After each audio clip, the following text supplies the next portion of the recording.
Convido nesse instante a da Secretaria de Atos de Pessoal, Lúcia Vânia Firmino, Paula Pereira Cunha, e também o outro chefe de divisão lá, Ebert, que tome assento aqui na mesa para que possamos, então, responder as perguntas dos senhores.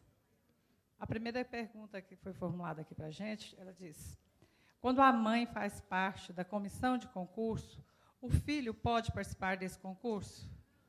Evidentemente que não. Isso aí já foi dito que a legislação fala que é até o parentesco de terceiro grau, ou seja, até o sobrinho, os parentes em afinidades, que são sobrinhos do marido, que são cunhados, que todos esses parentescos por sanguíneo ou por afinidade não podem participar. O outro é: o TAF pode ser aplicado ao cargo de porteiro, servente, limpeza de escola e merendeira escolar? Como eu disse, a questão do TAF ele tem que estar previsto na lei. Se houver previsão legal, sim. Havendo previsão legal para a aplicação do TAF, o edital obrigatoriamente deverá exigir. Aí não é uma opção. Tá? Se está na lei previsto que, para aqueles cargos, eu tenho que realizar o teste de aptidão física, obrigatoriamente o edital terá que exigi-lo. O que deve ser observado é que o edital tem que trazer explicitamente as atividades que serão desempenhadas naquele teste. E outra coisa, o TAF, o teste de aptidão física, ele não tem caráter classificatório, somente eliminatório. Se a pessoa não conseguiu passar no TAF, não conseguiu ter a nota mínima, aí sim ele está desclassificado. Próxima pergunta. O TCM entende o quê quanto às vagas para o cadastro de reserva? Ou seja, quando candidatos podem ser convocados além do número de vagas ofertadas no certame? Ou não tem limite, caso haja demanda do município? A Paula foi bem clara nesse ponto. Se no edital não fixou o quantitativo, ela põe classificados e aprovados. Quem teve uma média, por exemplo, acima da nota 5, que ela considerou aprovado, ele pode ir chamando durante o tempo de validade do concurso. O que o TCM sempre recomenda é que ele faça um limite de 3 ou 4 vezes o quantitativo de vaga. Por quê? Porque você vai ficar com pessoas melhor preparadas para participar depois, ter um vínculo permanente com a administração. Se você deixa muito aberto, você corre o risco de pegar pessoas que já não estão tão bem preparadas assim. Ter um limite de, no máximo, 3 ou 4 vezes é o ideal.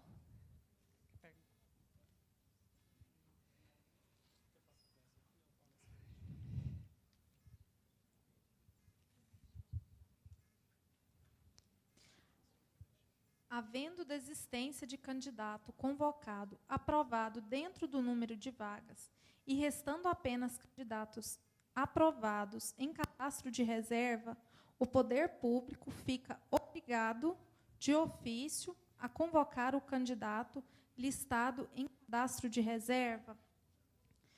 Não, porque aí há nomeação. A pessoa foi nomeada, se eu entendi bem a pergunta, a pessoa foi nomeada, ela estava, vamos supor que ela era a última do quantitativo ofertado. Vamos supor que foi ofertado 10 vagas, era a 10ª pessoa, e ela desistiu. Acabaram-se as vagas ofertadas pela administração, mas ele precisa de 10 pessoas. Se ele precisa de 10 pessoas, a próxima passa a ocupar essa 10ª posição, porque o 10º desistiu. E ele alegou. Isso, na verdade, é uma característica de um princípio administrativo que é denominado como princípio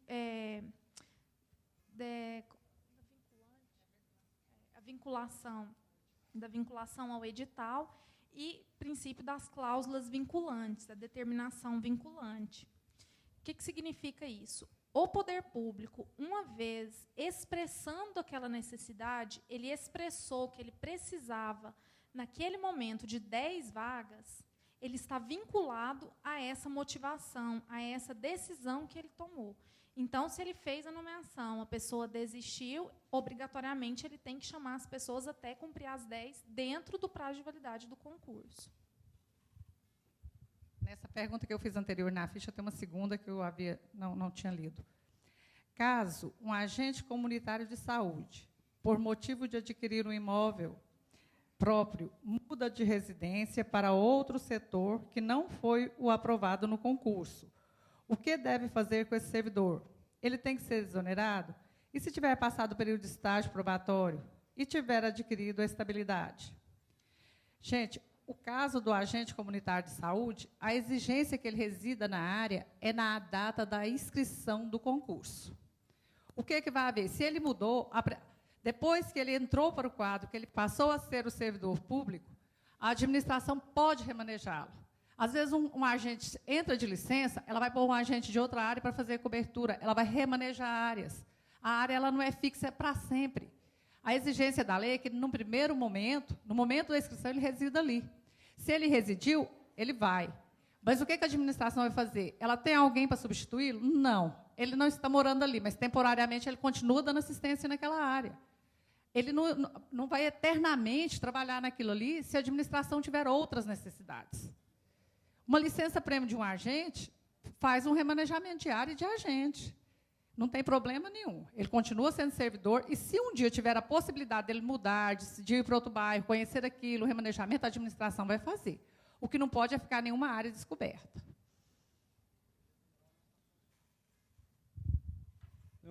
Tem 3 perguntas que eu verifiquei aqui, que eu vou deixar para o período da tarde. Está relacionado com o processo de admissão de pessoal. Eu vou deixar para o período da tarde, na verdade, eu vou explicá-las durante minha explanação. Acerca dos prazos a serem obedecidos no concurso, desde a publicação do edital até a posse. Favor explanar melhor. Bom, na verdade, esses prazos aqui, o que o tribunal exige é um prazo de, no mínimo, 5 dias, no mínimo 15 dias, é um prazo de, no mínimo, 15 dias de inscrições, um prazo de, no mínimo, 30 dias entre o final das inscrições e a data início da prova, a data da prova, e um prazo mínimo de 5 dias para recursos. Os demais prazos, o tribunal não estabelece, não orienta um período específico, mas nós temos que ser sempre razoáveis. Todos os prazos, eles têm que se prestar, tem que ser um prazo suficiente a efetivar ao que ele se propõe. Não tem esses prazos, inclusive eu havia falado, não tem outros prazos que o tribunal especificamente orienta. Tá? Tem que obedecer aos princípios da razoabilidade e colocar prazos em que sejam possíveis a pessoa fazer o que ela tem que fazer naquele prazo ali. Pode haver concurso público municipal durante as eleições deste ano? Qual o melhor período para o concurso? O melhor período para o concurso é o período em que surge o interesse público nas contratações e o período em que o administrador entende como melhor para realizá-lo. Eu não tenho como dizer aqui, porque isso aí é uma questão lá do município. Agora, se pode realizar concurso este ano por conta das eleições estaduais e federais, pode sim. A vedação de realização de concurso é no caso das eleições municipais. Outra pergunta que é relacionada com o pleito eleitoral. Havendo concurso em andamento e sobrevindo pleito eleitoral, será possível? Quais são os possíveis impedimentos, situações de impedimento? O pleito eleitoral já se entende que é o municipal, não desse ano. Né? O que acontece? A legislação diz o seguinte: os concursos públicos que já tiver o resultado homologado até 3 meses antes das eleições vão poder ser nomeados durante esse período. A Lei de Responsabilidade Fiscal vem e diz: nos 180 últimos dias de prefeito, não se pode aumentar a despesa com pessoal. O que seria esse aumento de despesa? Não seria o aumento da folha, não. Seria o aumento daquele índice. Nos 180 dias, o prefeito municipal, o Poder Executivo não vai poder ultrapassar aqueles 54% de gasto e a Câmara Municipal 6%. Ela vai observar o limite de despesa, é o que a lei determinou aqui. E aqueles concursos que iniciaram, mas não foi homologado, não tem um resultado final antes daquele período, ele pode ser concluído. Mas o novo gestor é que vai fazer depois as nomeações deles decorrentes.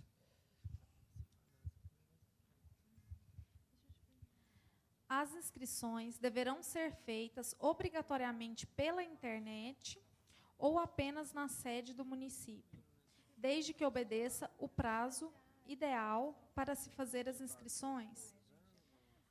Olha, não existe essa obrigatoriedade, tá? Hoje, o ideal é que seja feito pela internet também. Nada impede que as inscrições sejam feitas na sede da prefeitura.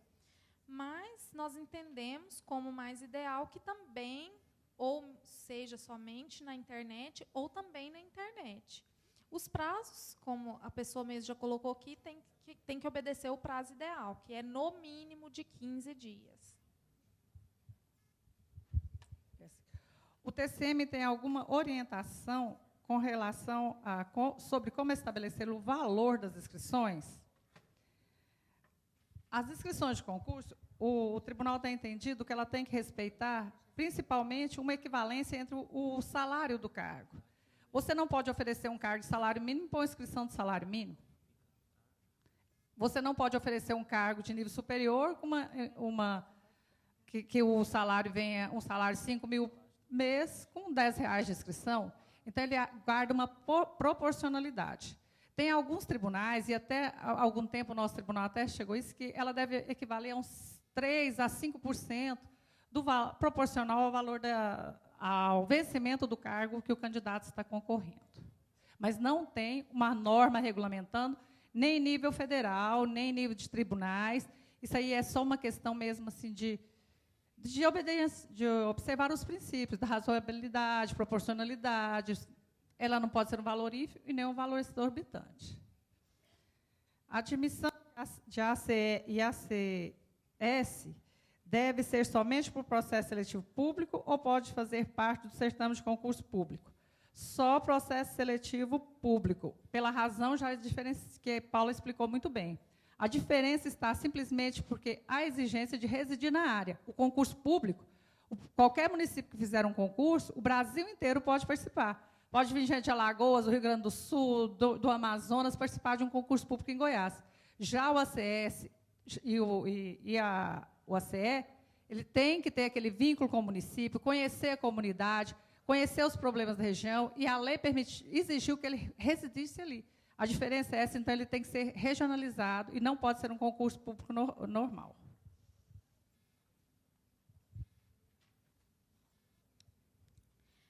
Critério como exame psicotécnico pode ser critério de eliminação no certame? Na verdade, o teste psicotécnico, a prova psicotécnica, ela é uma fase de alguns concursos. Obrigatoriamente, tem que haver a previsão legal para a realização desse teste psicotécnico, tá? E ele não tem caráter classificatório, somente eliminatório. Então, em que se resume a exigência de teste psicotécnico? Existência de previsão legal e pertinência com o cargo e o caráter somente eliminatório. Se a pessoa não conseguiu passar no teste psicotécnico, ela presume-se que ela não tem condições de exercer a atividade pública, mas tem que ter a previsão legal, obrigatoriamente. No caso do processo seletivo em que a inscrição teve o período de meio-dia de prazo, qual foi o posicionamento do tribunal? Bom, o tribunal suspendeu, evidentemente, esse certame e mandou ele realizar. E vai acontecer nos mesmos casos em que for um dia de inscrição, meio-dia de inscrição. Cautelarmente, o tribunal já impede o prosseguimento desse edital e das contratações dele decorrentes. Qual o período mínimo entre a publicação e a abertura do processo seletivo simplificado? E qual o período mínimo para a inscrição dos candidatos? Olha, não tem período mínimo entre a publicação e a abertura do processo, O que vocês têm que fazer é, no prazo de 3 dias após a publicação, protocolizarem no TCM. Mas não tem, como no concurso público e processo seletivo público, a exigência de pelo menos 30 dias entre a publicação e as inscrições. O período mínimo para as inscrições dos candidatos, o tribunal também não define como fez no concurso público, processo seletivo público, mas tem que ser um período de pelo menos uns 5 dias. Né?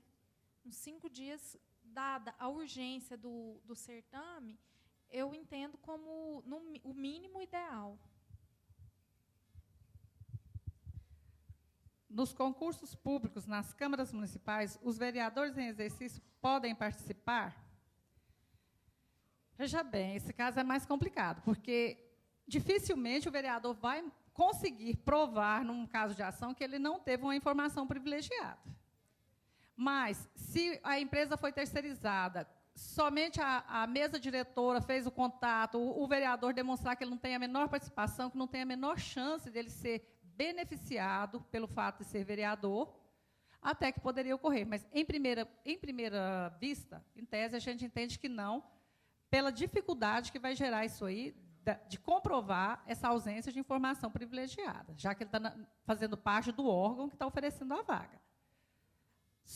A situação para legalizar isso aqui vai ser muito específica depois na prática, no caso da terceirização, sem esse vínculo. Tá bom? Caso exista, em concurso realizado, uma vaga em lei e foi aprovado um candidato e mais 3 em cadastro de reserva, e após algum tempo chama-se o primeiro classificado, ele desiste, e o município já não mais necessita daquele cargo após esse período. O município deverá chamar os outros em cadastro de reserva? É como eu já falei naquela pergunta inicial. Pelo que eu entendi aqui, foi ofertado um cargo, depois de algum tempo de homologado o certame, foi feita a nomeação desse primeiro colocado e ele desistiu. Pela teoria dos motivos determinantes, que eu já falei antes, a administração manifestou no edital de concurso público que ela precisaria de uma vaga, que ela precisaria de uma pessoa para exercer aquela atribuição, pelo menos. Se o primeiro desistiu, eu não vejo como, por essa teoria dos motivos determinantes, a administração não mais necessitar dessa pessoa. Porque quem supriu essa necessidade? Se supriu essa necessidade, ou tem alguém em desvio de função, ou foi contratado por prazo determinado. Então, dentro do prazo de validade. É porque o que acontece?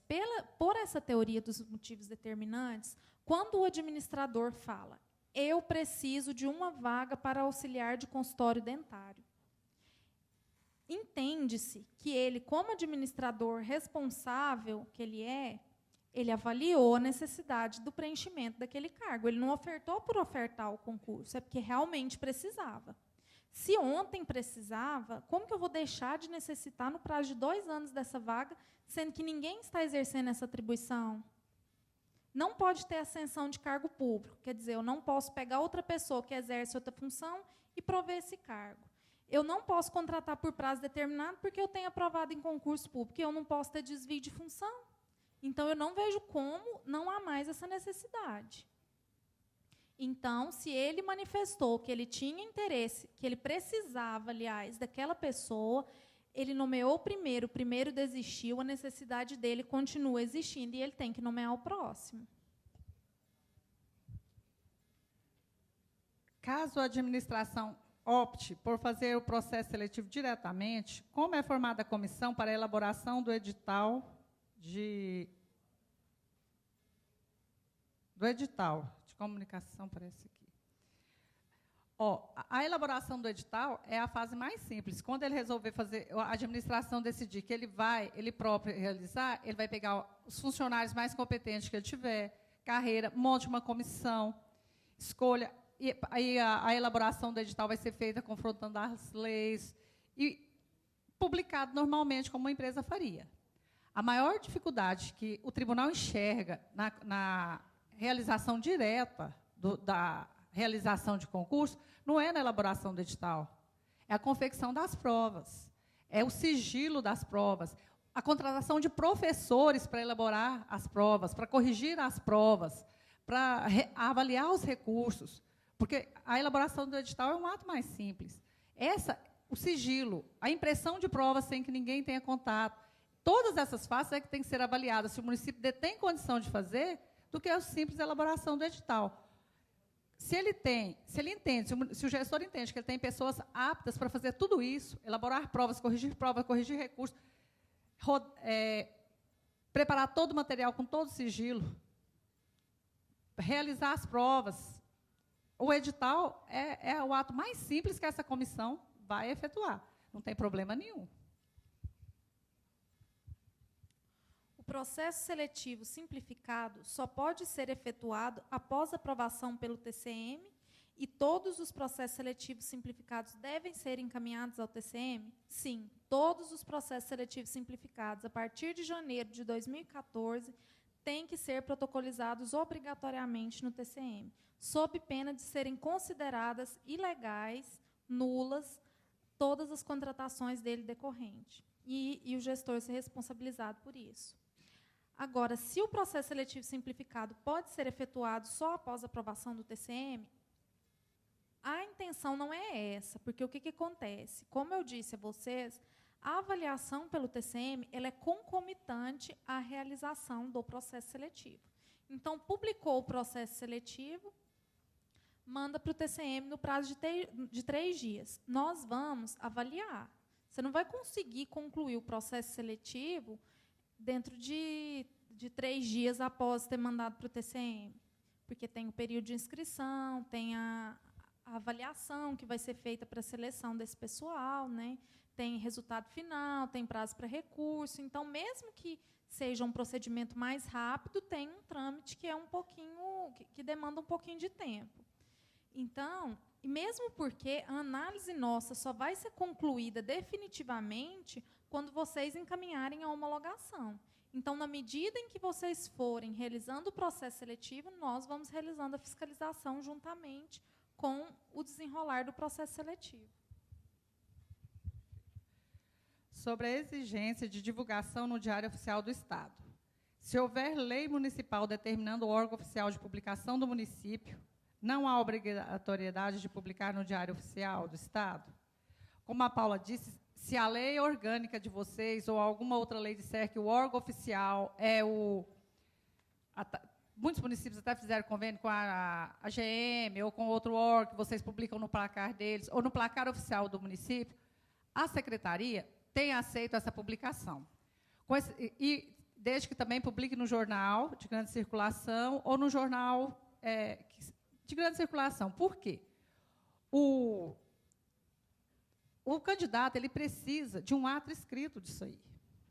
Tanto que a Procuradoria do Tribunal ela tem uma exigência firme que ela quer o Diário Oficial do Estado, porque ela acha que uma publicação só no placar da prefeitura ou só na internet, por exemplo, não dá a segurança que o candidato precisa para ele entrar com recurso se ele achar que ele foi preterido na ordem de classificação, se ele achar que algum direito dele não foi observado. Mas a nossa secretaria, se você me mostra que a lei orgânica diz que o Diário Oficial é o placar da prefeitura, a gente aceita a declaração, juntamente com a lei, e só uma publicação em um outro jornal. Agora vem aqui a segunda pergunta. A aprovação de portador de deficiência. Na lista geral, ele deve constar. Mas, caso a sua nota for inferior até mesmo às notas do cadastro de reserva, onde deverá constar o nome na lista geral? Se o candidato com deficiência não atingiu nem a classificação para ficar na nota de reserva, ele não vai aparecer na lista geral. O que a Paula colocou é o seguinte: quando se faz a lista geral de nomes, se ele tirou uma nota que classifica em primeiro, segundo, 10º, 20º lugar, primeiro da classificação, ele aparece ali concorrendo e tem a lista dos deficientes, para você ver o que melhor beneficia. Se ele não tem nota nem para ficar no cadastro de reserva, ele só vai aparecer na nota específica do portador de necessidades, porque ele não obteve nota para aquela primeira lista geral. No processo seletivo simplificado, é obrigatória a realização de provas? Pode ser utilizado outros critérios, como análise de currículo ou mesmo experiência? Não é obrigatória a realização de provas no processo seletivo simplificado. O mais viável é que seja realizada uma prova, pelo menos objetiva, porque a gente entende, o tribunal entende, que é uma forma mais objetiva de aferir a capacidade. Mas, dada a urgência em alguns casos, a gente sabe que não é possível a realização dessas provas, que então faz-se uma análise curricular, ou então a apresentação de experiência. Pode, sim, ser feito dessa maneira, tá? Desde que seja de forma objetiva, de forma moral e pública, seja garantido o princípio da isonomia e atingido o princípio da eficiência, que é selecionar os mais aptos. Bom.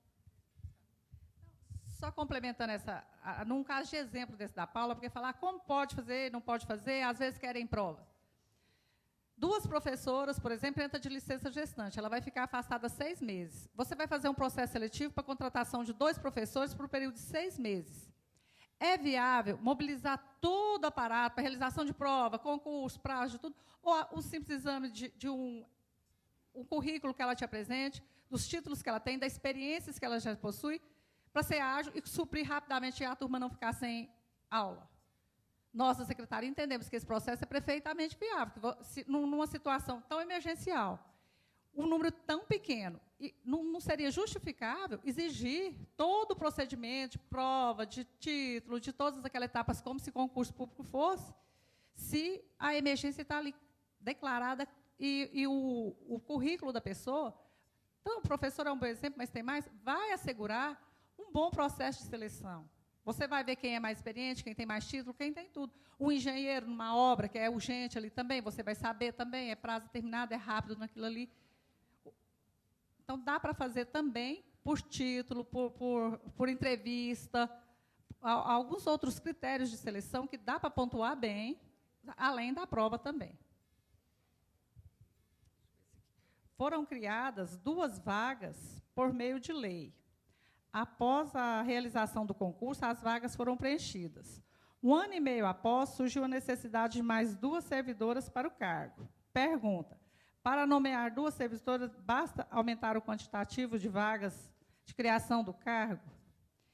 Se a administração precisa de ampliar o quantitativo, se tem concurso em andamento, o aumento de cargo é viável, sim. Ela pode mandar o projeto de lei para a Câmara. Se a Câmara avaliar e entender que realmente existe aquela necessidade, ela pode ampliar o quantitativo e ele pode chamar pessoas no concurso que está em vigor, sim. O candidato aprovado em 2 concursos, cargo de enfermeiro, cada um em municípios diferentes, cada um com carga horária de 30 horas em determinado município, não consegue cumprir essa carga horária. O que fazer para exonerar? Bom, diante disso, parece que é uma questão de incompatibilidade de horário. Deve-se proceder com o quê? A comprovação de que há impossibilidade de acumulação de cargo, no caso, por incompatibilidade de horário. Então, deve-se proceder com a abertura de processo específico, processo administrativo, que faça a averiguação que faça a constatação da indevida acumulação, da ilegal acumulação de cargos, certo? Dando a oportunidade de ampla defesa e contraditório. Algumas questões que a gente verifica que o município tenta resolver, e às vezes tenta resolver de maneira imediata, indo lá e exonerando o servidor. Ao ver do tribunal, essa não é a forma mais adequada. Inclusive, a gente verifica recorrente buscas de ações judiciais, né, em que se tem decisão para que esses servidores retornem, nem verificando o mérito em si da legalidade ou ilegalidade, mas sim da ilegalidade quando há o procedimento, que fere princípios de contraditório e ampla defesa. Então, deve-se proceder dessa forma, abrindo processo específico para averiguar documentalmente a acumulação indevida de cargos e, ao final, o resultado desse processo vai ser a exoneração ou não do servidor. No processo simplificado, pode se contratar por um período de 2 anos. Bom, volta-se a questão da duração dos contratos. Pode ou não pode? Tudo vai depender do excepcional interesse público. Tudo vai depender do período em que for necessária aquela contratação. 2 anos, por quê? Durante os 2 anos tem excepcional interesse público? Pode ser que sim, pode ser que não. Tá. Caso seja um programa temporário que é delimitado por 2 anos, exemplo, tem a possibilidade, mas aí tem que verificar o caso concreto. Não se pode delimitar 6 meses, 1 ano, 2 anos, de maneira indiferenciada. Tem que se verificar a necessidade de cada município. Só complementando aqui a fala do colega Herbert, o prazo determinado, igual está falando, o período é situação concreta. O prazo determinado ele vem numa situação, como a lei fala, excepcional. Um programa, um projeto, um convênio com o governo federal, com o governo estadual, durante o tempo que durar esse projeto, é aceitável a nomeação temporária. Você não vai fazer um concurso público para atender o programa se não sabe se o governo subsequente do Estado ou da União vai continuar com aquele programa. Aí você vai ter um servidor estável por uma função que não existe mais. Esse é um tipo que aí o prazo determinado vai ser mais longo, vai ser quando durar o projeto. Outro tipo de modalidade de contratação é para suprir aquilo que surgiu de imediato, que não era previsto. Um caso de afastamento temporário de um servidor que vai voltar para aquele cargo. Na área de saúde, uma unidade a mais, alguma coisa. Então, é o caso concreto que define isso aí. Não é a lei que define. Só para deixar muito claro isso aí, porque falar, pode ser 2 anos, pode ser 1 ano, pode ser 1 mês? Pode, dependendo da situação que está ensejando aquela contratação. Agora, a pergunta que me passaram aqui é, qual a documentação necessária a ser enviada ao TCM em caso de servidor efetivo eleito vereador para que exerça os 2 cargos? Quando é eleito vereador, ele não precisa enviar a outra documentação, porque o servidor efetivo ele já tem o registro dele no tribunal. Então, ele vai encaminhar simplesmente, dentro da prestação de contas legislativo, o cargo de vereador, que nem tem o registro dessa documentação separada.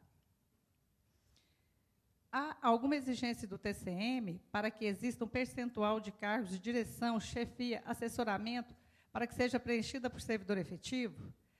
Caso haja, qual é esse percentual? A Constituição, desde 88, ela que definiu isso aqui, não foi o tribunal.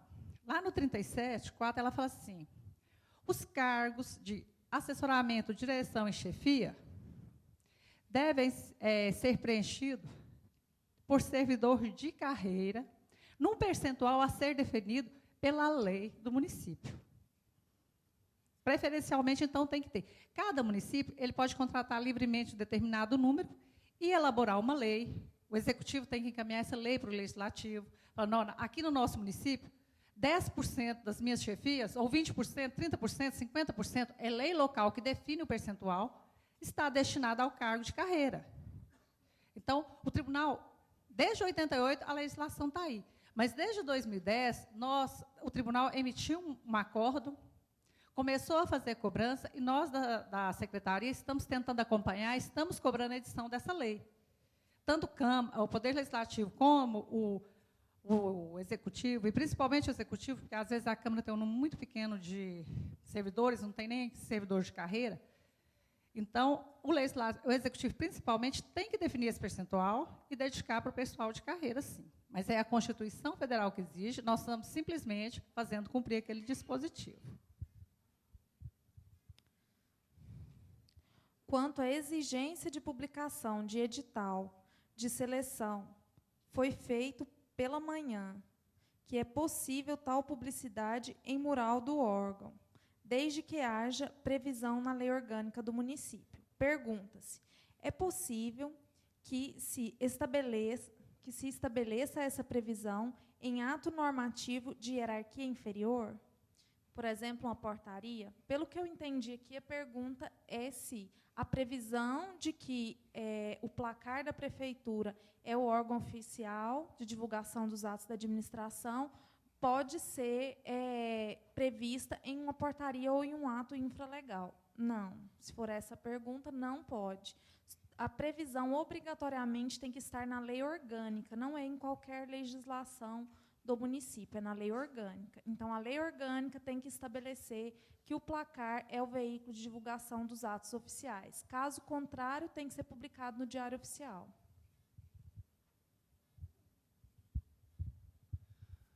A acumulação de cargos públicos prevista na Constituição Federal de 88 também abrange a situação dos aposentados. Dessa forma, o texto constitucional permite que o servidor possa acumular 2 cargos públicos de professor, desde que fique caracterizada a compatibilidade de horário. É possível, por sua vez, acumular 2 aposentadorias públicas com mais um cargo efetivo? Sim.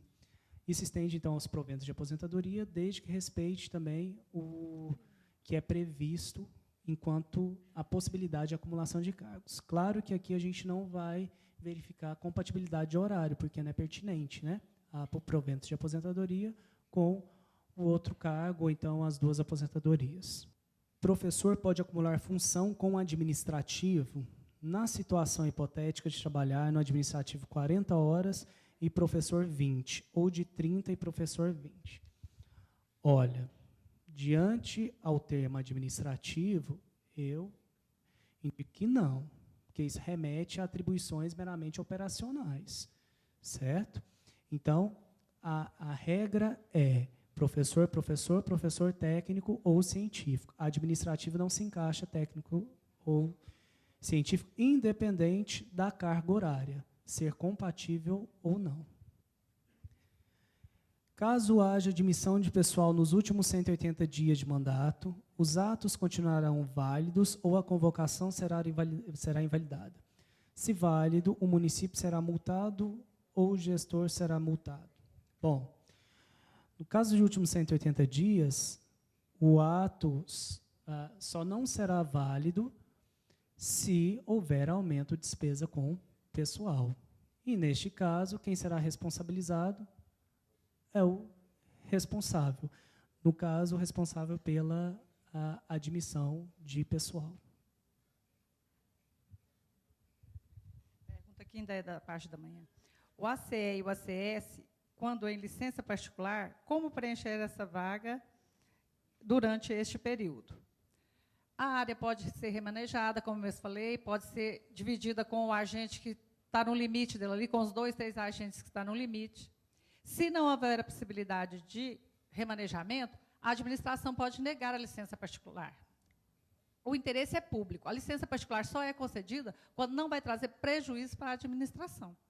O administrador só não nega a licença de saúde. A particular, ele avalia previamente e vê se ele pode liberar aquele funcionário.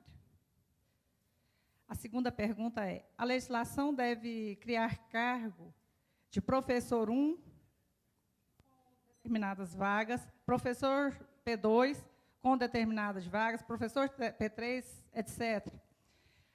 Essa pergunta a gente precisa avaliar o plano, porque depende do plano de carreira de cada município. Tem município que ele faz uma carreira que ele só faz o concurso público para o P1. Então, o P2, P3, P4 são preenchidos por promoções durante a vida funcional do professor. Tem município que faz carreiras isoladas. Ele não promove o professor. Quem entra P1, aposenta P1. Quem entra P2, aposenta P2. São carreiras, ele faz concurso para cada nível. Aí ele teria que ter a fixação de cargos para cada nível que ele vai oferecer. O plano de cargos e salários é que vai definir essa resposta aqui de uma forma mais ampla. Pode procurar a gente com o plano no tribunal depois. Uma vez contratado o temporário sob o regime administrativo, aplica-se subsidiariamente o regime estatutário, ou seja, terá direito a férias, 13º salário, insalubridade, adicional noturno, licença paternidade, maternidade, etc. No caso aqui, se o edital da contratação temporária do processo seletivo fizer a previsão de que o regime a que esses contratados serão vinculados será o regime estatutário, esses contratados farão jus a todos os direitos estatutários, exceto aqueles decorrentes do tempo de serviço, como eu falei de manhã. Sendo algum benefício que tem como fato gerador o tempo de serviço prestado, ele não fará jus a esse benefício. Todos os demais direitos, como os citados aqui, que é licença maternidade, paternidade, adicional noturno, insalubridade, 13º salário e férias, no caso do 13º e férias, proporcional, dependendo do tempo em que ele ficar com o contrato na administração, são extensíveis a eles, sim.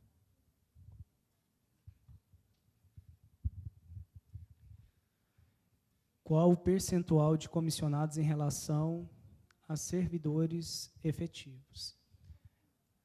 Essa eu já respondi, né? O próximo. O TCM fiscaliza sobre a criação de comissão para avaliação de estágio probatório?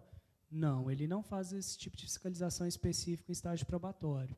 Até porque essa comissão é de interesse da própria administração pública que faça uma boa avaliação no estágio probatório para que mantenha servidores realmente aptos para exercer as funções administrativas, as funções que competem, as atribuições do cargo que requer.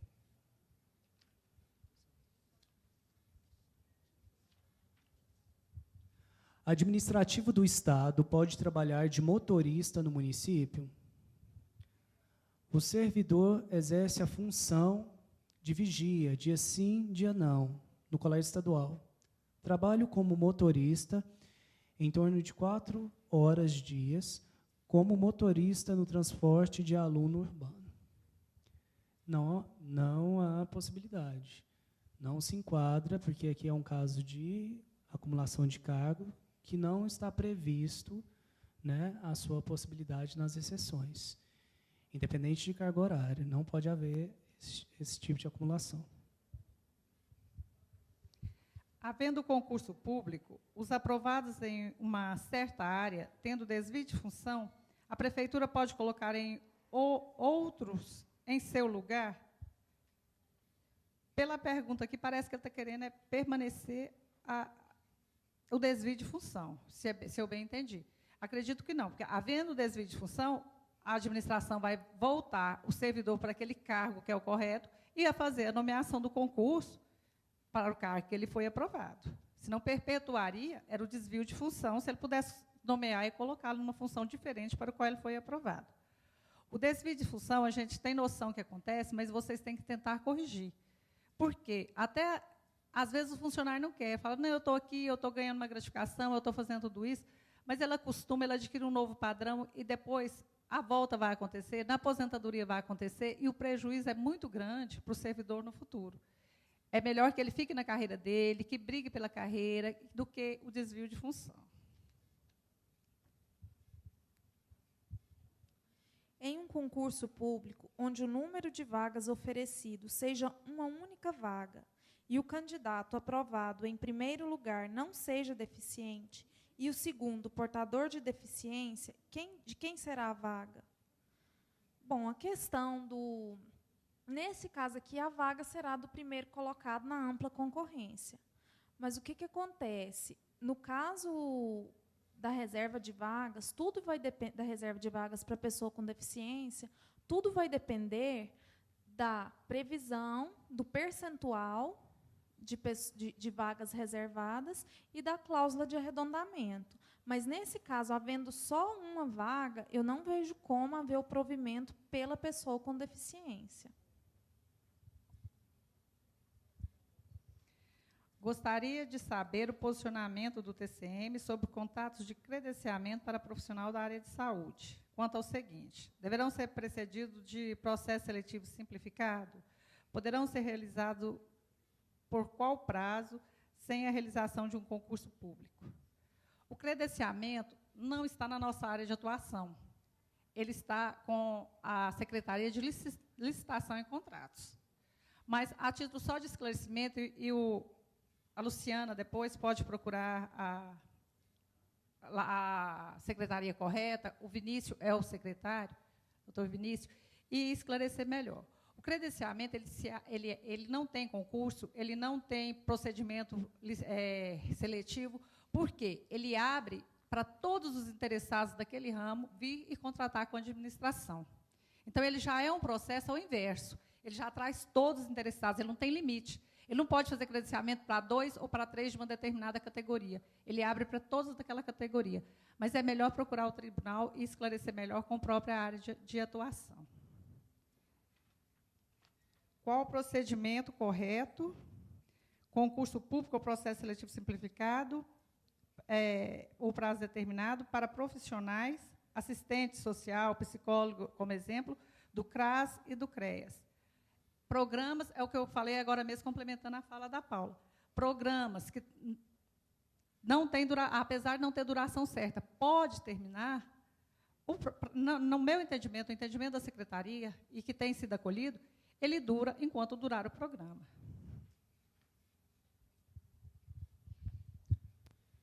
Tem uma pergunta aqui sobre credenciamento. A Lúcia já disse que não é pertinente da nossa área. É mais ou menos a mesma pergunta sobre edital de chamamento. A outra pergunta, qual o grau mínimo de percentual aceitável de componente banca organizadora em relação acho que é concurso público. Acredito que seja isso. No mínimo 3 pessoas que devem compor a banca examinadora.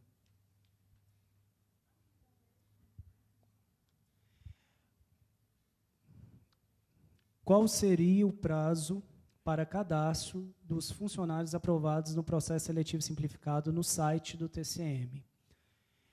Como é junta à prestação de contas, isso são dados que vêm com a prestação de contas. Então, ao final de cada mês, existe o tempo de até 45 dias para que haja essa prestação de contas. No caso específico de pessoal, ela irá conter esses dados de cadastro, admissão e folha de pagamento, que desses dados nós retiramos e, assim, verificamos o processo, procedemos com os registros de admissão.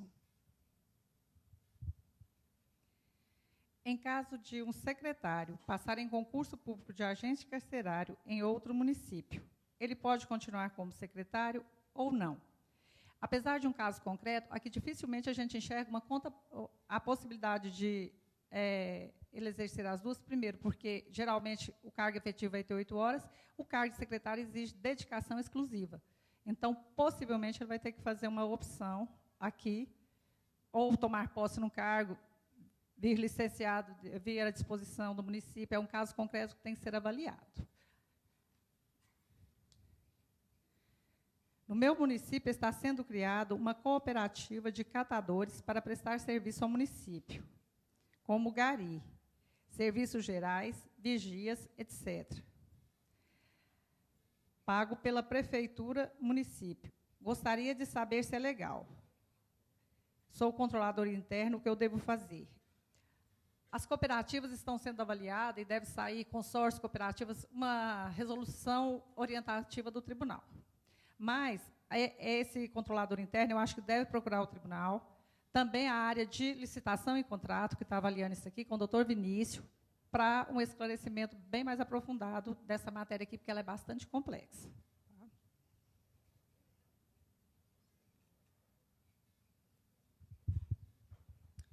Nos processos seletivos realizados antes de 2014, cujos processos de admissão ainda estão sendo analisados pelo órgão de controle interno, será necessário o cadastro desse processo seletivo junto ao tribunal? Não. É a partir de 2014, a partir deste ano, que existe a exigência de autuar em apartado esses processos seletivos simplificados. Os anteriores, eles são pedidos em diligência para que sejam encaminhadas cópias junto aos processos de contrato por prazo determinado. Como é realizado o registro de posse eletronicamente no TCM? A quem cabe realizá-la? Profissional e departamento. A posse, ela faz parte, ela está dentro da parte de admissão de pessoal. Então, a análise dela é feita com os processos de admissão, a partir dos dados eletrônicos que vocês enviam. E quem cabe fazer a análise técnica destes processos é a Secretaria de Atos de Pessoal. Este processo ele tramita dentro do tribunal, né? Mas a análise técnica dele é feita lá na nossa secretaria. Isso aqui, o nosso colega fez 3 perguntas. Primeiro, como fica o TAF para o deficiente físico? Os tribunais de justiça e até mesmo o Supremo já entendeu que ele tem que ser adaptado de acordo com a deficiência do servidor. Então, se a lei prevê, e raramente prevê um teste físico para algum deficiente, mas se ela prevê, tem que prever também a adaptação de acordo com a necessidade daquele servidor que tem alguma deficiência. É a orientação dos tribunais de justiça e a gente segue essa linha.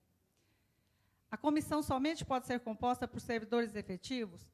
Não, mas a maioria e a presidência tem que ser servidor efetivo. Mas se você faz uma comissão de 5 membros, por exemplo, 2 membros não pode ser servidores comissionados, pode ser um representante de um sindicato, sem nem vínculo com a prefeitura, você pode convidar o que representa uma categoria, alguma coisa assim, líder comunitário, alguma coisa, você pode incluir até na sua comissão, desde que ele tenha conhecimento técnico para ajudar a comissão e a maioria seja servidor efetivo. Se vencer o prazo do concurso sem a nomeação dos aprovados nas vagas ofertadas, o que o candidato poderá fazer? Se vencer o concurso, ele não pode fazer mais nada. O que ele tem que fazer é o seguinte: antes de vencer o concurso, quando ele está vendo, se o concurso tinha duração de 2 anos, já se passaram 1 ano e 9 meses, 1 ano e 10 meses, ele entra com mandado de segurança preventiva e pede a sua nomeação. Porque se ele deixar terminar o concurso, aí a justiça vai entender que ele também não tinha interesse, a administração não tinha interesse, ele também não tinha interesse. Antes de terminar o prazo de vigência, estando perto, 90 dias para finalizar, alguma coisa assim, sem renovação, 60 dias, 30 dias, uma medida preventiva na justiça para assegurar o seu direito.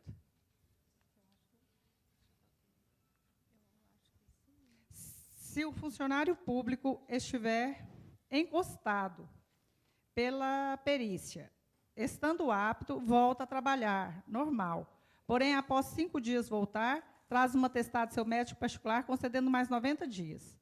Qual atestado tem validade? O particular ou a junta?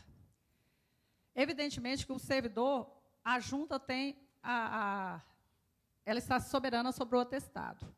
A maioria, via de regra, todo o estatuto de servidor fala que um atestado médico, de particular, ele é aceito por 3 dias na administração, inclusive o Estado de Goiás é assim, e geralmente as leis orgânicas seguem, os estatutos também seguem. Então, no 4º dia, já está sujeito à avaliação da junta. Então, se ele voltou, trabalhou, trouxe um atestado médico particular por 5 dias, por mais 90 dias, ele vai ter que submeter a apreciação da junta, que vai confirmar ou não a necessidade dessa licença por 90 dias.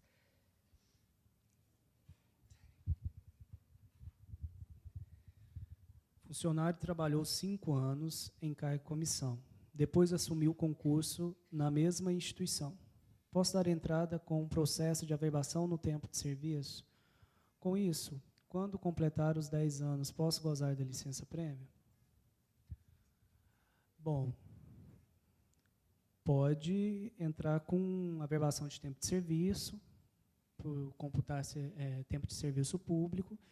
Entretanto, a questão da licença deve-se verificar a previsão na lei do município, o que ela prevê enquanto o primeiro tempo, aqui 10 anos, pelo que está falando, parece que a licença prêmio lá é de 10 anos, mas isso também varia de cada administração pública, e vai depender dos critérios estabelecidos pela lei.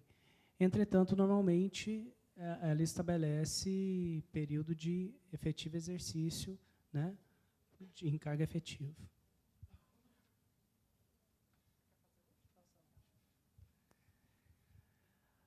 A CE e a CS é considerado profissionais da área da saúde e podem acumular dentro da área da saúde, caso tenha compatibilidade de horário? Bom, primeiro, a Constituição diz como exceção que cargos profissionais da área de saúde com profissões regulamentadas. Profissão regulamentada, a CE e a CS não é profissão regulamentada. Que fique claro que não estou falando que não é uma situação regulamentada, que não é cargo regulamentado. Tem previsão em emenda constitucional, na Lei 11.350. Entretanto, não é uma profissão regulamentada. É um cargo específico da administração pública. Então, por aí já não se pode acumular, nem com ou sem compatibilidade de horário. Um funcionário público pode exercer duas funções, de vereador e motorista de ambulância, acumulação de cargos, entre parênteses. O vereador pode sim, porque, além das exceções lá do 37, tem também uma previsão que o vereador funcionário público, havendo compatibilidade de horário, não precisa licenciar de seu cargo público. Não havendo compatibilidade, ele pode ter o direito de licenciar e ainda fazer opção, ou pelo salário de servidor público, ou pelo subsídio do vereador. Então, se nesse caso aqui, o servidor, e somente servidores efetivos, se o servidor é efetivo no cargo de motorista de ambulância e é vereador, se tiver a compatibilidade de horários, ele vai poder exercer os dois. Não havendo a compatibilidade, ele vai fazer a opção pelo salário do cargo que lhe for mais conveniente. É o que pode acontecer. O TCM verifica a acumulação de cargos em todas as esferas, em todos os estados, ou somente nos municípios de Goiás. No momento, nós ainda estamos fazendo a verificação só entre municípios. Por quê? Porque o nosso banco de dados só tem informações dos municípios. Mas ainda esse ano, nós vamos fazer a fiscalização geral, porque nós estamos desenvolvendo um convênio com a Receita Federal para fazer por todos os CPFs que são encaminhados para a Receita Federal. Então, esse ano, ou 2015, talvez, a gente já está fazendo um cruzamento com o Estado e União. Mas isso não significa que o gestor, tendo conhecimento de uma acumulação indevida, da responsabilidade dele chamar o funcionário, expor a situação, perguntar se ele vai fazer alguma opção. Se não houver manifestação, abrir aquele procedimento administrativo, com ampla defesa, com tudo mais, porque, a partir do momento que ele tem conhecimento de uma acumulação indevida, ele passa a ser o responsável solidário com aquilo ali. É dever dele adotar essas medidas, então. Existe instrução para o controle interno apreciar a regularidade da admissão? A própria IN 15, ela traz um campo que o controlador interno já atesta que as admissões foram vistas por ele, está legal. Se o controlador interno não está fazendo isso, se é o contador que faz esse serviço e está fazendo, ele está sendo negligente nas suas funções. Porque ele já devia estar atestando toda vez essa folha de pagamento. Tem lá um lugar dele para dizer o post que ele verificou a legalidade da despesa.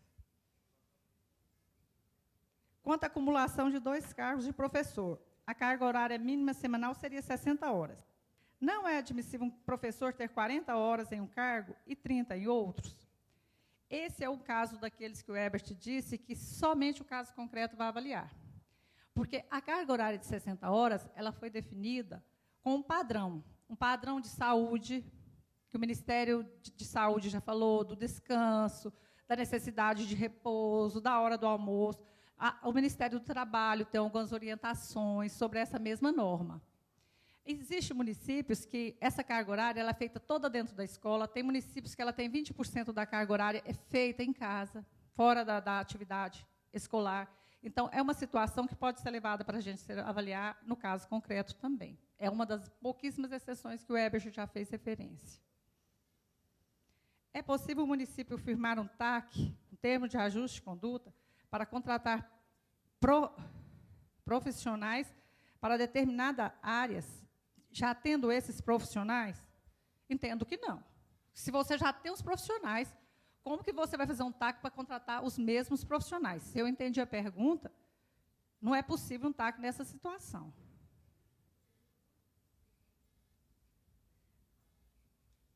Preciso urgentemente terceirizar serviço de limpeza da Câmara, bem como serviço de segurança. As duas categorias. Através de licitação é correto? O custo é muito alto?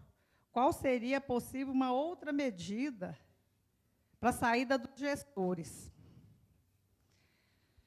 Uma situação concreta de difícil análise também, né? Porque eu não sei o DODES da Câmara, não sei o que ele considera o custo alto para a gente avaliar aqui qual a saída, como que ele poderia terceirizar esse serviço.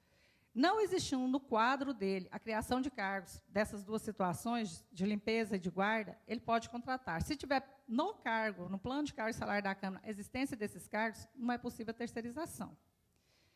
Possivelmente não existe, mas para terceirizar, se ele for terceirizar, ele verifica. Não tem no quadro? Não, não tenho. Então, a avaliação de custo e preço tem que ser feita pelo próprio administrador. A gente não tem como dar essa orientação aqui. Porque outra saída aqui seria difícil da gente ver sem avaliar esses critérios com ele previamente. Em um concurso público é ofertado uma vaga para determinado cargo, em ampla concorrência, sem ofertar uma vaga de cotas. Um candidato, em ampla concorrência, obteve 43, e se inscreve em uma... E o que se inscreve em uma cota obteve 45. Quem iria ser contratado na composição da vaga? O de cotas ou de ampla concorrência? Primeiro, ele falou que não tinha a vaga de cotas, mas existindo a cota, não existe a necessidade de oferecimento de cota para deficiente quando você oferece um cargo, porque é impossível você dividir isso aí. A lei federal fala que o mínimo 5%, então a maioria oferece 5% de vagas para portadores de necessidades. Para você alcançar 5% de 100, você tem que chamar 19 pessoas para depois você chegar no deficiente. Quando você oferece 10 vagas, 15 vagas, 1 vaga, 2 vagas, não existe a necessidade do portador de deficiência mesmo. Então, aqui vai ser chamado o que ficou em primeiro lugar da vaga normal.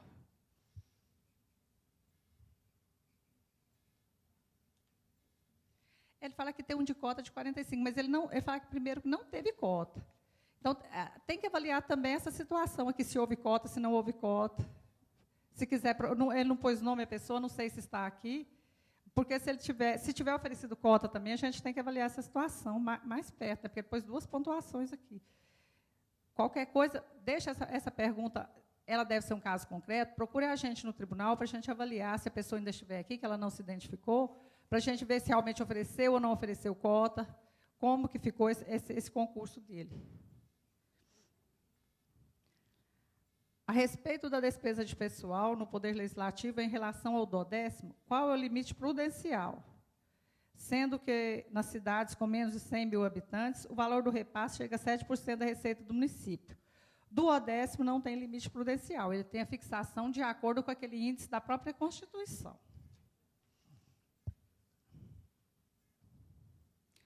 Como farei as correções caso já tenha sido emitido o parecer no balanço? Isso aqui é o reenvio de dados, né? Tanto no balanço como no balancete também, se já saiu a conta de gestão ou balanço, você vai ter que entrar com recurso num desses 2 instrumentos de prestação de contas. Por quê?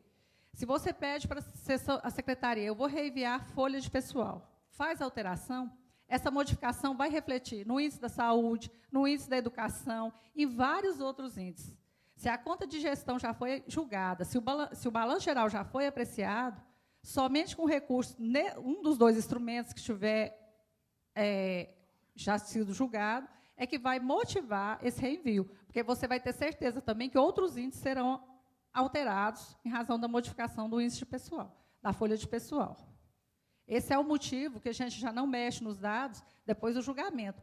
porque senão você viria corrigir o índice aqui e prejudicaria outro, aí ficaria um índice na nossa tela, um índice dentro do balanço ou dentro do balancete, completamente divergente da situação atual que você colocou só por meio eletrônico dentro do tribunal. Físico e eletrônico, isso é dois valores completamente diferentes.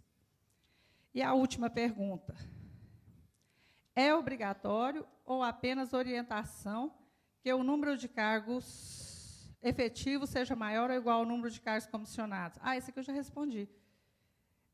E qual a pena para o não cumprimento da situação? Eu já falei que em outra pergunta, e não nessa, eu já tinha dito que é a Constituição que determina, e o percentual é lei municipal que vai definir o percentual a ser cumprido. Mas sempre o número de efetivos tem que estar superior, até no quantitativo, quando não dedicado à carreira, o número de cargos efetivos tem que ser superior ao número de cargos em comissão. Existe algum prazo para o TCM constatar uma irregularidade em edital de concurso público? Esse prazo seria prescricional ou decadencial? O prazo para o tribunal encontrar alguma irregularidade no edital é durante o período de sua avaliação. A gente está avaliando concomitantemente. Quando o gestor encaminha a lista de aprovado e a homologação, encerra o exame do edital, arquivado o processo só para acompanhamento das admissões.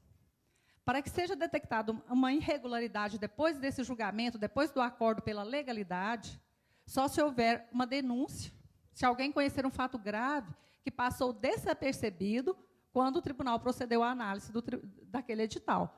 Do contrário, na medida que eles elaboram o acordo dizendo que o edital está legal, ali termina aquele prazo, para que o tribunal se manifeste sobre aquele edital. Ele não vai mais, a não ser sobre uma denúncia ocorrida, proceder ao reexame daquele edital.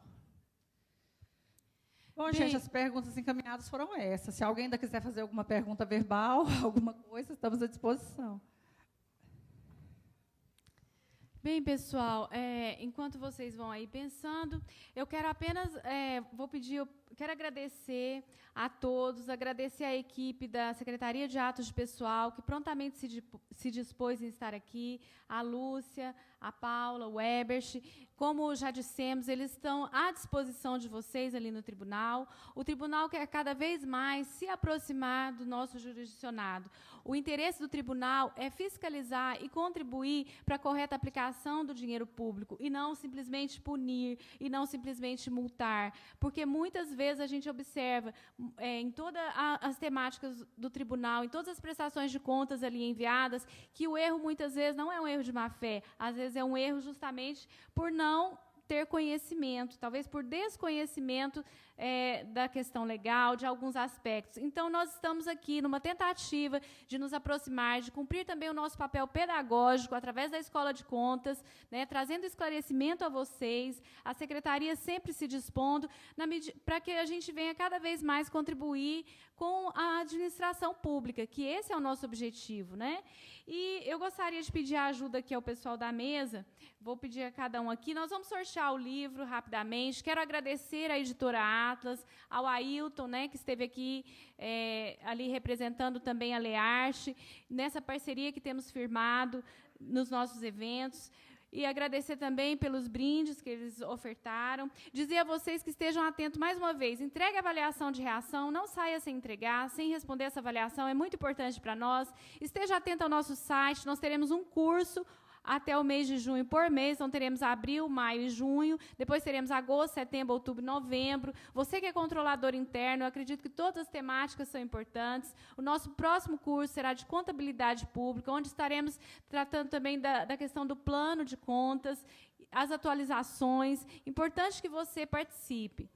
Esteja atento, porque o nosso número de vagas é limitado e as inscrições a gente abre por um período grande, mas elas se encerram logo nos primeiros dias. Então, façam um esforço. Eu gostaria que a Lúcia... Só um minutinho aqui. O Ebert tinha deixado uma pergunta aqui, que ele não tinha entendido a pergunta, porque ele vem assim: pode ser contratado um servidor que já é efetivo e tem o horário a cumprir de 8 horas diárias e ser contratado para fazer plantão?